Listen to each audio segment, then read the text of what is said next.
FIR की copy लेकर अगला लाएमल ये है कि इस मलून के खिलाफ दूसरे थाने में हमने FIR कराने जाना है। हाँ तो भाई कैसे हो आप सब। तो आज हम बात करने वाले हैं रजब भट्ट के बारे में। मैं तुम्हें इसी सारी स्टोरी तफसील से बताता हूँ। तो आजकल तुम लोग इंटरनेट पे देख ही रहोगे कि रजब भट्ट पे गुस्ताखी का इल्जाम लगा हुआ है। इसके खिलाफ काफी प्रोटेस्ट हो रहे हैं, FIR हो रही है। और सुनने में ये भी आ रहा है कि रजब भट्ट तो मुल्क छोड़ के चला गया और उसका यूट्यूब पे व्लॉग भी नहीं आ रहा। तो ये क्या सिचुएशन बनी है, इसकी तरफ देखते हैं जरा।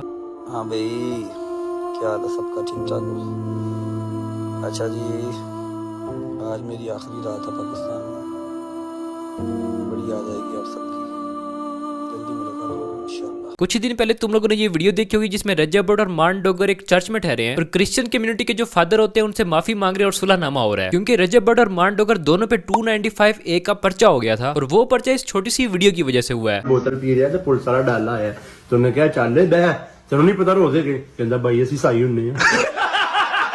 मुझे पता है कि तुम लोग सोच रहे हो कि यार इस वीडियो में ऐसा भी क्या है कि इस पे पर्चा भी हो गया, इंटरनेट पे इतना शोर भी मचा रहा है और उन्होंने जाके माफी भी मांगी है। तो यहाँ पे मान डोगर ने जो लफ्ज ईसाई यूज किया और उसको मजाक के जुमरे में यूज किया, इसी वजह से इस पे पर्चा हो गया है। क्योंकि सुप्रीम कोर्ट ऑफ पाकिस्तान का ऑर्डर है कि आप किसी भी क्रिश्चियन को ईसाई करके नहीं बुला सकते, बल्कि उसको मसीह करके बुलाओ। मुझे पता है कि तुम में से काफी लोगों को ये चीज अभी अभी पता चली है और ये बहुत नॉर्मल सी बात है कि पाकिस्तान में रहने वाले आम बंदे को ये चीज पता नहीं है। तो हमें इसी पर्सपेक्टिव से मान डोगर को भी देखना चाहिए। और इस बात में कोई शक नहीं है कि मान डोगर ये रजब भट्ट को इस कानून का और इस चीज का कि वो ये मजाक लाखों लोगों के सामने कर रहे हैं इसका अंदाजा नहीं होगा। लेकिन ऑब्वियसली क्योंकि आपकी सारी लाइफ पब्लिक है, आपका हर मजाक जो कि मुनासिब है नहीं है वो सारा पब्लिकली रिकॉर्ड हो रहा है, उसका बैकलैश आता है और वो ये पर्चे वगैरह ही हैं। अच्छा, ये क्रिश्चियन कम्युनिटी वाला सारा मसला तो हल हो गया, लेकिन रजब भट्ट पे 295C का भी पर्चा था और वो पर्चा गालबन इस वीडियो की वजह से हुआ था।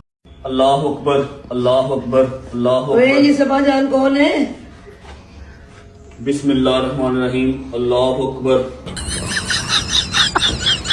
बेसिकली जो 295A का पर्चा होता है वो इस बिना पे होता है कि अगर आप किसी भी रिलीजियस कम्युनिटी की फीलिंग्स को हर्ट करोगे तो 295A का पर्चा होता है जो कि इन पे क्रिश्चियन कम्युनिटी की तरफ से हुआ था। और 295C का पर्चा स्पेसिफिक तौहीन रिसालत के जुमरे में किया जाता है और ये टॉपिक इंतहाई सेंसिटिव है। खैर, ये दो पर्चे होते हैं जो कि वापस भी ले लिए जाते हैं और इन पे माफी तलाफी भी हो जाती है। रजब भट्ट अपनी नमाज वाली वीडियो पे माफी मांग लेता है और मान डोगर भी अपने मजाक में माफी मांग लेता है। ये सारे मामला यहीं पे खत्म हो जाते हैं। लेकिन अब तुम लोग सोच रहे हो कि ये पंगा दोबारा कैसे पड़ा है और ये पंगा इतना बढ़ कैसे गया कि सुनने में आ रहा है कि उसने यूट्यूब भी छोड़ दिया और मुल्क भी छोड़ दिया है। इसके खिलाफ प्रोटेस्ट भी हो रहे हैं, दोबारा से FIRs भी लॉन्च हो रही हैं, बड़े बड़े लोगों की बड़ी बड़ी धमकियां भी आ रही हैं और सारे सीन की वजह सिर्फ ये वाली वीडियो है। उस्ताद के सर पे भी थी 295, मेरे सर पे दो है 295A, 295C।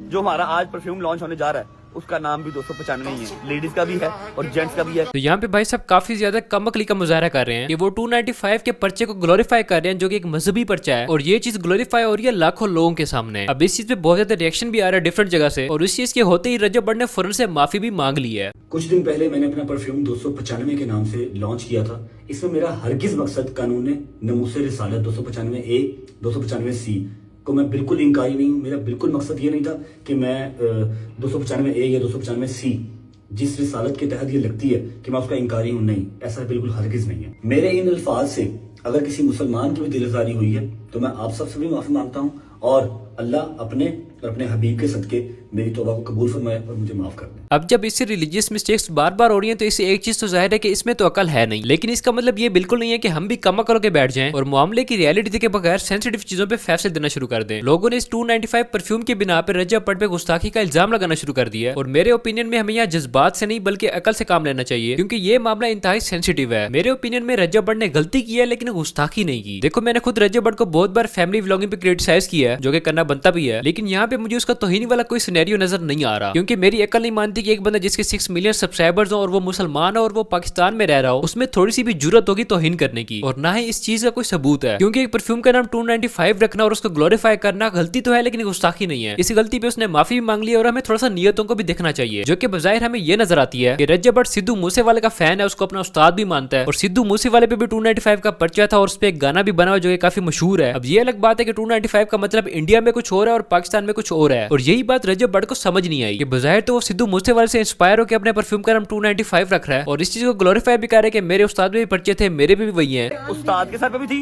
295, मेरे सर पे दो है 295A, 295C। लेकिन इसको ये बात करते हुए इस चीज का इल्म नहीं है कि जो सिद्धू मूसे वाले पे पर्चे हुए थे उनकी एक अलग सेंस है, जो तेरे पे हुए हैं उनकी एक अलग सेंस है। और 295C बहुत खतरनाक किस्म का पर्चा है जिसकी सजा सीधा सीधा मौत है। तो इस पर्चे को ग्लोरीफाई करना इसकी सबसे बड़ी गलती थी। अल्लाह अपने और अपने हबीब के सदके मेरी तौबा को कबूल फरमाए और मुझे माफ कर दे। इससे गलती हुई, इसकी माफी भी इसने मांग ली है और बजाहिर हमें भी नजर आ रहा है कि इसकी नीयत ऐसी नहीं थी, बस थोड़ा सा कम अकल होने की वजह से और शऊर ना होने की वजह से इसे ये गलती हुई है, जिसकी उसने माफी मांग ली है, मामला खत्म हो गया है। अब यहाँ पे हम लोगों का किरदार आता है जो कि हमने चुक के रख दिया है। काफी लोगों को मैं देख रहा हूँ कि इसकी माफी मांगने के बाद भी काम को चुक के रखा हुआ है, इसको गुस्ताख ये डिक्लेयर कर दिया, कोई कह रहा है इसको अरेस्ट करो, कोई कह रहा है इसको फांसी दे दो। अब इन लोगों को ये अंदाजा नहीं है कि ये किस चीज को ट्रिगर कर रहे हैं। गुस्ताखे रसूल की कोई माफी नहीं है, ये बात तो 100% इसमें कोई शक नहीं है, लेकिन हमें ये देखना चाहिए कि वाकई अगला गुस्ताखे रसूल है भी या नहीं। कहीं ऐसा ना हो कि वो लोग जिनकी रजब भट्ट के साथ अपनी कोई जाती दुश्मनी है वो इस मामले को शील्ड बना के अगले की जान ले लें, क्योंकि हमारे पाकिस्तान में ऐसा होता है, दुश्मनी अपनी कोई जाती होती है और एक मॉब बना के तौहीन के नाम पे अगले की जान ले ली जाती है। और ये सोशल मीडिया आपके हमारे बिना वेरीफाई किए गए कमेंट्स इस चीज में काफी ज्यादा रोल प्ले करते हैं। तो इसीलिए मेरी तुम लोगों से रिक्वेस्ट है कि इस तरह के सेंसिटिव मामला पे ना थोड़ा सा लिखने से पहले सोचा करो, चीजों को वेरीफाई करना चाहिए, बल्कि ऐसी चीजों को बारीकी से वेरीफाई करना चाहिए, उसके बाद ही कुछ करना चाहिए। हम चीजों को वेरीफाई किए बगैर उस पर रिएक्ट कर देते हैं और रिएक्ट करने के बाद पता लगता है कि भाई मामला तो कुछ और ही था। ये बड़ी अच्छी बात कही आप। और अब तुम लोग जरा बैठ के तसल्ली से गौर करो, ये क्रिश्चियन कम्युनिटी पे जिस तरह का जोक मान डोगर ने मारा है और उस पे FIR होगी और जो जलालत हुई है वो तो अलग ही है। इसी तरह के मजाक हम लोग आपस में कितना करते होंगे। अब आम बंदे को तो नहीं पता कि भाई क्रिश्चियन को ईसाई नहीं बोलना, और मान डोगर भी उन्हीं लिस्ट में आता है जिनको इस चीज का इल्म नहीं होगा। और आप लोग रजब भट्ट को भी इसी लिस्ट में डाल सकते हो, क्योंकि यार हर बंदा तो वकील नहीं है, हर किसी को तो कानून का नहीं पता, लेकिन इन लोगों को जलील होना पड़ रहा है सिर्फ और सिर्फ व्लॉगिंग की वजह से, क्योंकि ये हर चीज को बैठ के रिकॉर्ड कर रहे हैं, हर बंदे की इन पे नजर होती है। वरना जिस तरह की नमाज वाली वीडियो रजब भट्ट ने बनाई और उस पे FIR होगी, इस तरह की मैंने काफी सारी वीडियोस टिकटॉक पे पहले भी देखी हैं। और जिस तरह का मजाक मान डोगर ने व्लॉग में किया, इस तरह के हजारों मजाक स्टेज ड्रामों में इधर उधर हो रहे होते हैं, लेकिन तुम लोगों ने कभी नहीं सुना होगा किसी पे FIR होगी या कोई माफिया मांगता फिर रहा है। लेकिन ये सारी चीजें इन्हीं को फेस करना पड़ी है, क्योंकि इनकी हर चीज पब्लिक है। एक व्लॉग के लिए कितना शो ऑफ करते हैं और हर बंदे को पता है कि इनके पास कितना पैसा है, तो हर बंदे इससे पैसा निकलवाने की कोशिश करता है। कुछ टाइम पहले रजब भट्ट की शादी हुई थी, तो तुम लोगों ने देखा ही होगा कि वहाँ पे किस तरह पैसों का, दौलत का शो ऑफ किया गया है, और ये सब करके इनको लग रहा होता है कि ये कोई बहुत बड़ा तीर मार रहे हैं, लेकिन असल में इन्होंने अपने लिए उतनी हर्डल्स पैदा की हैं। तो रजब भट्ट को भी चाहिए कि थोड़ा सा खुद को एजुकेट करे कि उसने क्या बोलना है, किसको कैसे लेके चलना है, क्योंकि एट द एंड आप 6 मिलियन लोगों को इन्फ्लुएंस कर रहे हो, आपको लाखों लोग देख रहे हैं जिसमें हर तरह का बंदा है। और ये सोशल मीडिया तो ऐसी चीज है कि आप एक पल में ऊपर और दूसरे पल में नीचे। और अभी तो तुम लोग ये सोचो कि ये सारे मसले इनके साथ हुए हैं, ये तो मर्द है, फेस कर लेंगे। इनके व्लॉग में औरतें भी होती हैं, अगर उनके मुंह से ऐसा कुछ निकल गया होता तो वो किस परेशानी में पड़ती, ये तुम लोग इमेजिन कर सकते हो। बाकी तुम लोग इस बारे में क्या सोचते हो, तुम्हारी क्या राय है, तुम लोग कमेंट सेक्शन में मुझे बता सकते हो। ये वीडियो मेरा ओपिनियन है, यू गाइस कैन एग्री और डिसएग्री, क्योंकि हर बंदे का अपना ओपिनियन होता है और हमें उसकी रिस्पेक्ट करनी चाहिए। तो बस फिर वीडियो पसंद है तो वीडियो को लाइक कर दो। तुम लोग क्या सोचते हो नीचे कमेंट सेक्शन में बताओ। अगर तुम लोग चैनल पे नए हो, मेरा चैनल अब देख रहे हो, तो पहले तुम लोग कहाँ थे, चलो अब आ गए हो तो सब्सक्राइब कर दो। मिलते हैं फिर अगली वीडियो में, तब तक के लिए अल्लाह हाफिज।